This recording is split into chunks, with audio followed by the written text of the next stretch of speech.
গত ৭ই জানুয়ারি অনুষ্ঠিত এক পাতানো নির্বাচনের মাধ্যমে যখন বাংলাদেশ আওয়ামী লীগ পঞ্চমবারের মতো সরকার গঠন করল, তখন এই বিষয়টি জনগণের মধ্যে অনেকটা সন্দেহের সৃষ্টি করেছিল যে হয়তোবা এই সরকার ২০৪১ সালের আগে ক্ষমতা ছাড়বে না, বা আমরা যে প্রজন্মটা বর্তমানে আছি এই প্রজন্মর পক্ষে এমন কোনো সরকারকে হয়তোবা দেখা সম্ভব নয় যে সরকার হয়তোবা বাংলাদেশের জনগণের কল্যাণে কাজ করবে। কিন্তু কোটা আন্দোলনের মতো ছোট্ট একটি আন্দোলন থেকে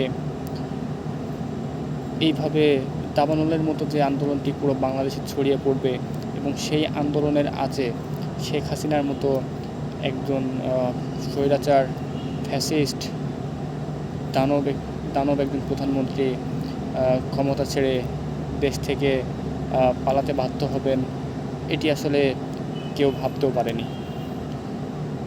আসলে ছাত্র জনতার অসীম ত্যাগের মাধ্যমে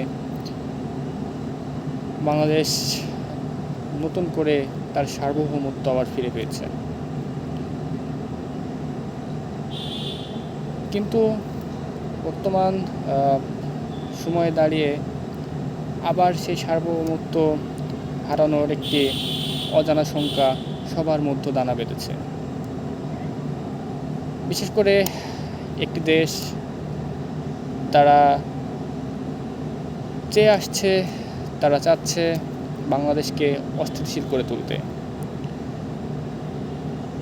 এবং বর্তমানে যে সরকারটি ক্ষমতায় আছে তারা কিন্তু একটি অন্তর্বর্তীকালীন সরকার।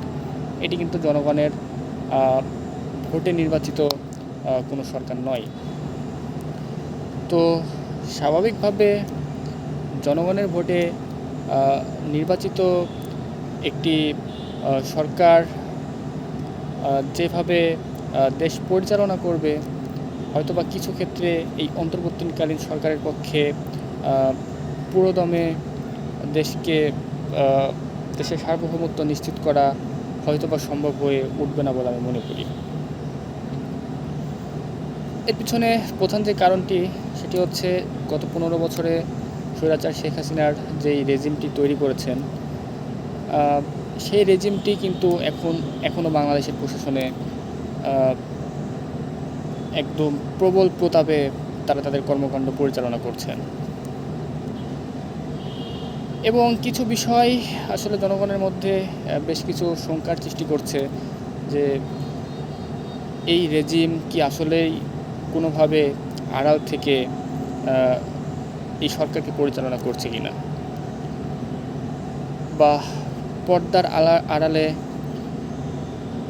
কোনো রকমের অপতৎপরতা অপচেষ্টা হচ্ছে কিনা, এই বিষয়গুলো নিয়েও জনগণের মধ্যে কিন্তু বিভিন্ন ক্ষেত্রে সন্দেহের সৃষ্টি হচ্ছে।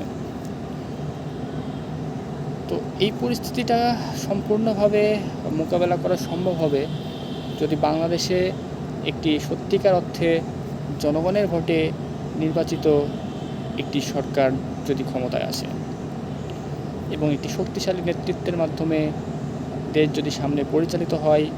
এই ধরনের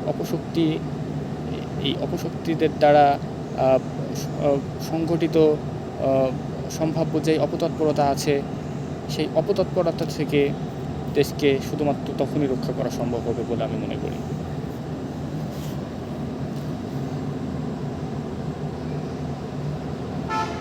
বিশেষ করে সাম্প্রতিক সময়ে সরকারের বিভিন্ন উপদেষ্টাদের মন্তব্য আসলে জনগণের এই সংখ্যাটাকে অনেক বেশি বৃদ্ধি করেছে। যখন স্বরাষ্ট্র উপদেষ্টা বলেন যে এমন একটি রাজনৈতিক দলকে তারা তাদের সংগঠনকে সাজানোর ব্যাপারে পরামর্শ প্রদান করেন যাদের হাতে রয়েছে বাংলাদেশের হাজার হাজার নিরস্ত্র সাধারণ মানুষের রক্তের দাগ।